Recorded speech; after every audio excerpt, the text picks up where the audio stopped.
Hey there, how's it going? It is your muscle building coach, Lee Hayward, and today myself and Patricia, who's behind the camera, we're going to be heading into Platinum Health and Fitness for a workout, and we're going to be doing their 3-day per week beginners get back in shape program. So they've got a program there that they recommend for people who are new to the gym, and it is a 3-day per week program.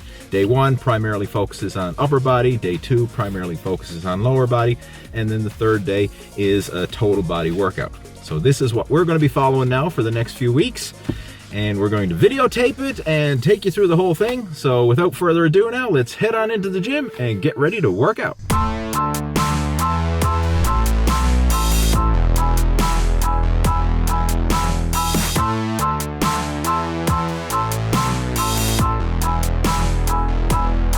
And the first thing we're going to do is a warm-up on the elliptical machine. Now I like to use the elliptical with the moving handles because this is going to engage your entire body. You're going to get your arms and your legs moving. And the general idea here is just to prepare your body for the workout that's to follow. So you want to get a light sweat going, just elevate your core temperature, and warm up all your major muscles, joints, tendons, and ligaments, and get you in the groove of working out. So start off with a 10-minute warm-up on the elliptical. And then we're going to jump right into the weight training portion of the workout. And our first exercise is the wide grip lat pull down. And for this one, do 3 sets of 10 to 15 repetitions. Now, when you're doing your weight training exercises, I recommend starting off light for your first set. That will be a warm-up set. Then increase the weight a bit for the second set. That will be a progressively heavier warm-up. And then for the third set, that's when you can push yourself and lift your top working weight. And how you're going to choose that weight is by the repetition range. If you can't get at least 10 repetitions with good form by yourself, the weight is too heavy. And if you're getting more than 15 repetitions, then the weight is too light. So stay within that 10 to 15 repetition range. Now, as far as the technique when doing the lat pull down, really focus on getting a full range of motion. So when you're grabbing that bar, pull it all the way down until it touches your upper chest, and then extend your arms all the way to the top for a full stretch. So think of full stretch, full peak contraction with each repetition. Now, as far as the width of the grip, that's really a personal preference. Now, you can go wider, you can go narrower, and there's pros and cons to both. It's just going to work the muscles from different positions, but I recommend choosing a medium width grip and something that feels comfortable for you. And you can experiment with this, and there's different lat pull down attachments. I mean, some gyms have a straight bar, some have an angled bar, which is what we're using here. Some have a parallel grip bar with handles on the side so that your hands are facing in that parallel position. Then you have the narrow parallel one. It's almost like a V-bar. There's a lot of different lat pull down attachments, and different positions will hit the muscles from different angles. And again, it's not that one is right or wrong, good or bad. It's just a different variation of the exercise. But the most important thing with this workout is simply focusing on being consistent.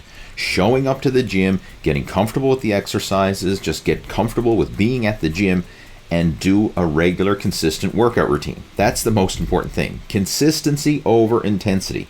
Don't overthink it. Don't make it too complicated. Just show up, go through the motions, and get comfortable. I mean, later on, as you get more advanced, we can always add to the workout. We can make it more challenging. We can make it more advanced. We can do extra exercises and more high-intensity techniques and all that kind of stuff. We can do all that later on. But for now, focus on mastering the basics, showing up to the gym, being consistent, and let the process work for you. Just trust the process and know that as long as you show up, as long as you go through the motions and you're consistent, you will reap the results.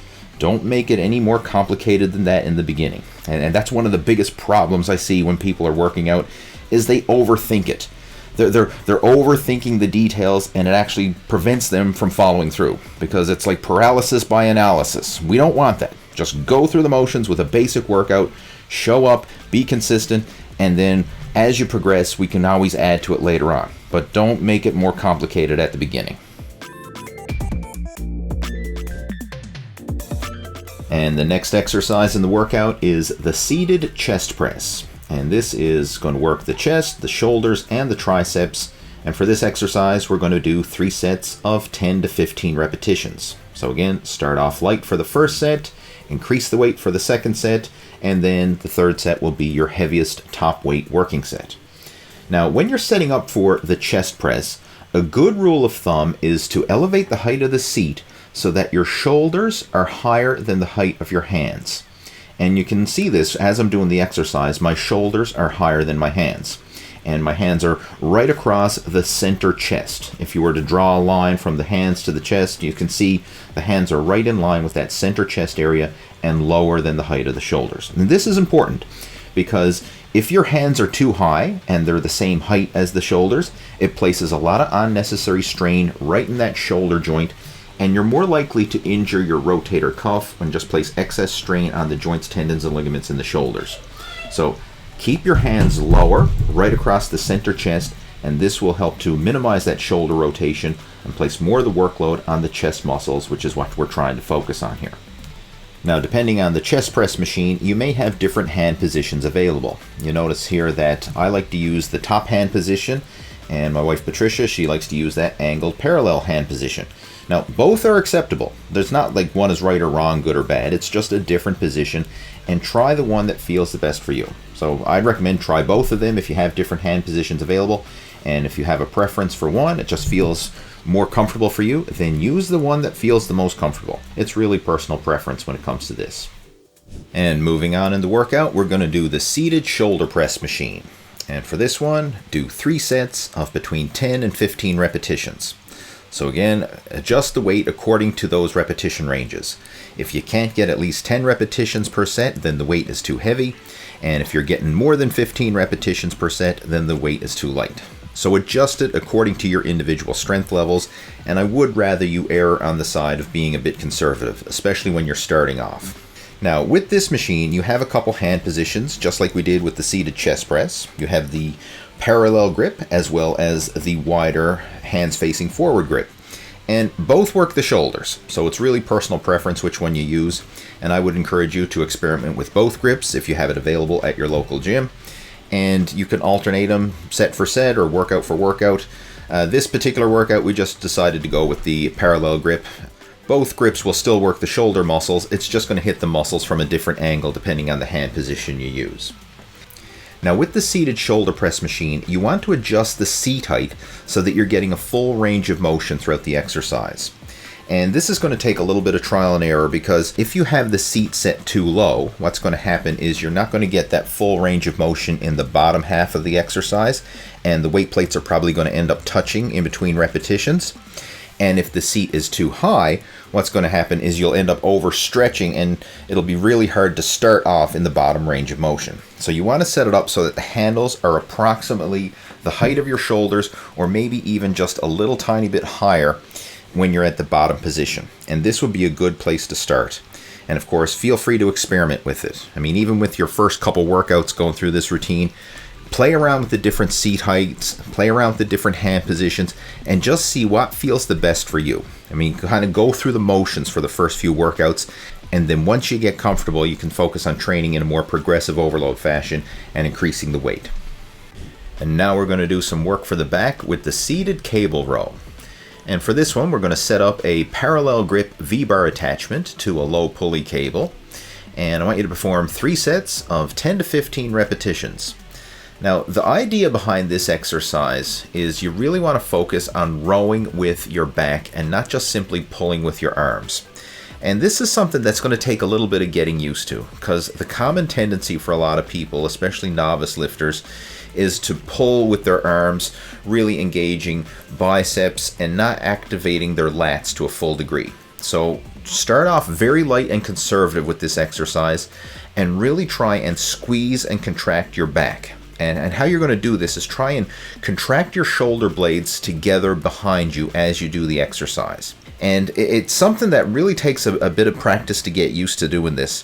And one of the problems when it comes to training the back is it's out of sight, out of mind, because you can't see your back when you're exercising it like you can if you're training your chest or your arms or even your legs or any of the muscles on the front of your body.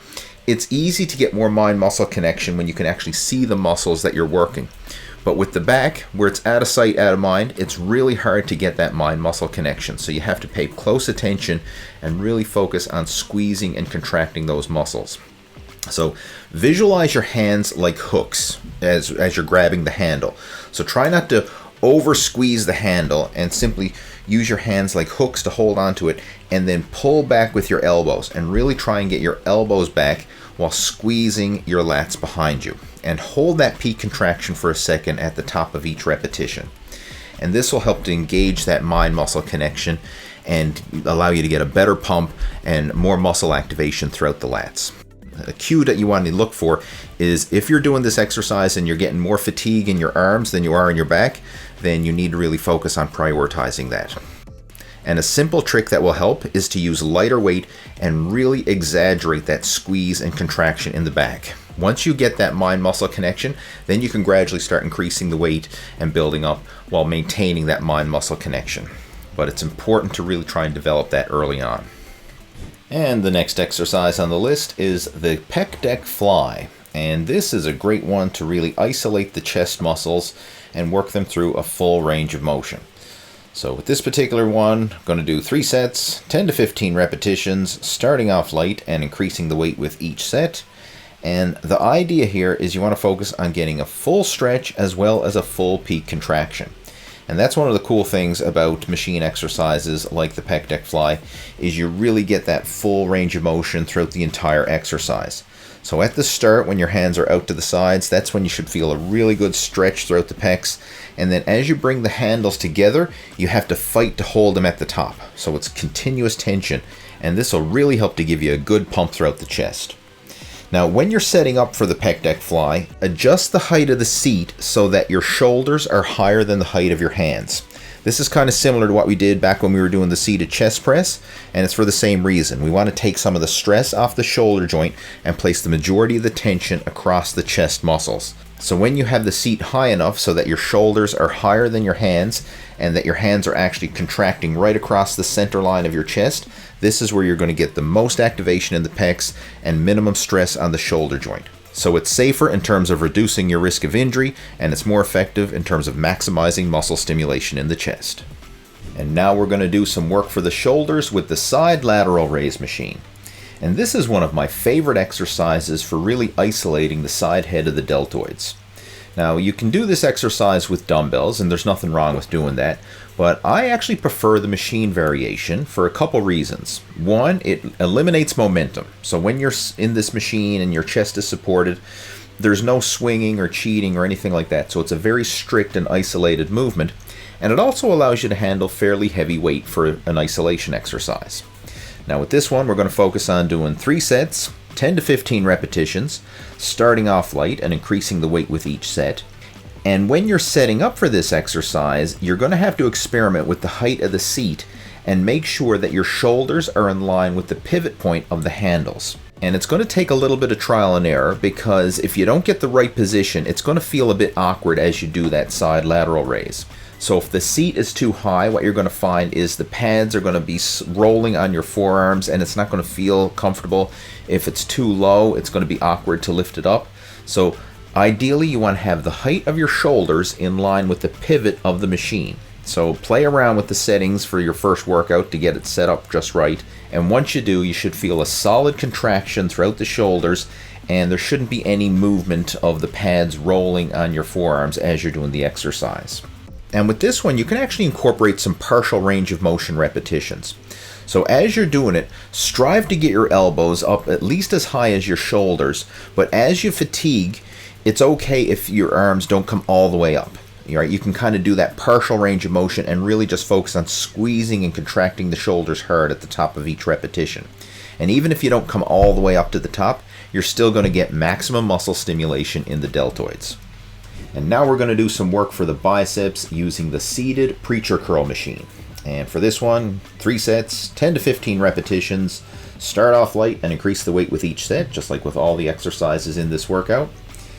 And I really like this movement because, again, it's a strict and isolated bicep curl. Because there's a tendency when you do bicep curls to swing and cheat and kind of use some momentum.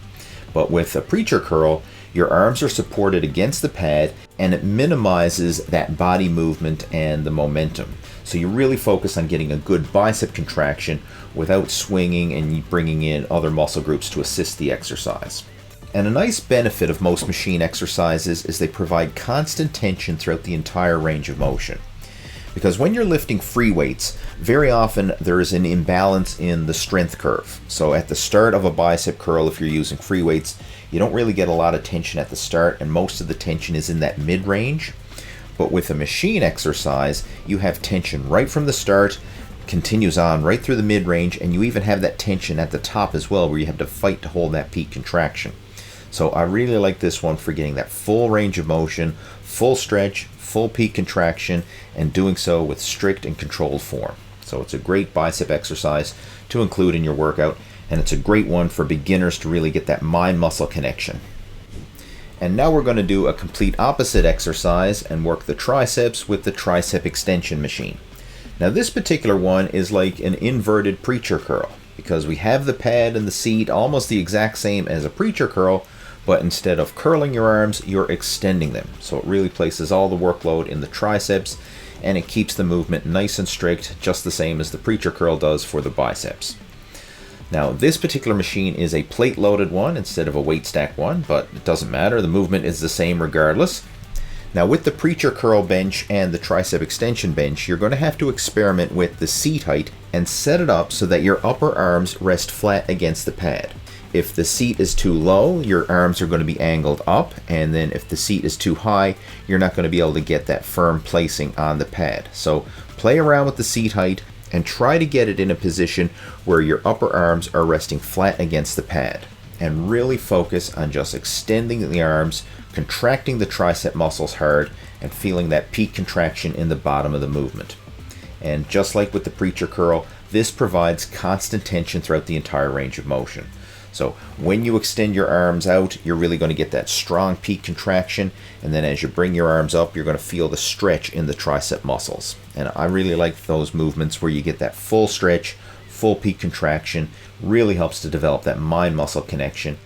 And the nice thing about machine exercises like these is it's not hard to learn. I mean, I know it may look a bit intimidating at first, but once you try it and you just get comfortable with the movement, it's very easy to master the mechanics of the machine, and it's going to position your body in such a way that doing proper form just becomes inevitable because you're following the path of the machine, and it's a great way for beginners to really get that introduction to weight training without the intimidation or the risk of injury that sometimes comes about when you're using free weights.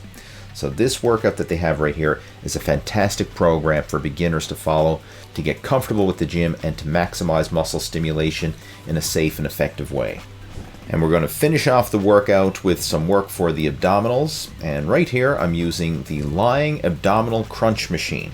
Now you could do crunches laying on the floor. There's nothing wrong with doing that. But if you have access to a particular abdominal crunch machine like this at your local gym, then hey, by all means take advantage of it and try it out. See how it feels. Now when it comes to working the abs, you want to focus on doing higher repetitions and more time under tension. The abdominals are basically stabilizer muscles for your core. So when you're training your abs, the most important thing to focus on is really feeling the muscles work, getting that contraction, and doing higher repetitions and more time under tension, instead of simply seeing how much weight you can lift. Now right here you'll notice that Patricia is doing another crunch variation, and this is a seated abdominal crunch machine, and she prefers this movement over the lying abdominal crunch machine. And this is a good point to bring up because not every exercise will feel good for every body. If you find a particular movement doesn't feel right, doesn't suit you or your body type, then you don't have to do that particular exercise. You can find another movement pattern that's going to work the same muscle group and do that instead. So again, focus on working the muscle, not getting hung up on the particular exercise. And that applies for all the exercises. So even within this workout here, if a certain exercise variation doesn't feel right for you or it causes pain or discomfort, then don't do it. Find another exercise variation that you can do instead, and focusing on working the muscles, not getting hung up on the exercise.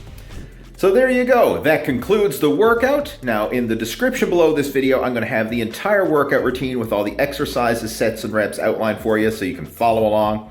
And if you have any questions, comments, or feedback, please feel free to post those down in the comment section below. I'll chat with you down there. And if you would like some help with coming up with a customized fitness and nutrition program to help you reach your muscle building and fat loss goals, feel free to reach out to me. you can send me an email to leeh@leehayward.com. That's my personal email address. And I'd be more than happy to have a chat with you and see if we can brainstorm some ideas and action steps that are right for you to get you moving in the right direction towards your fitness and fat loss goals. So hopefully you enjoyed the video, and if you did, make sure to hit that like button, subscribe, and make sure to stay tuned for part 2 of this Beginners Get Back in Shape workout series. I look forward to talking to you soon. Have yourself an awesome day. Take care. Over and out.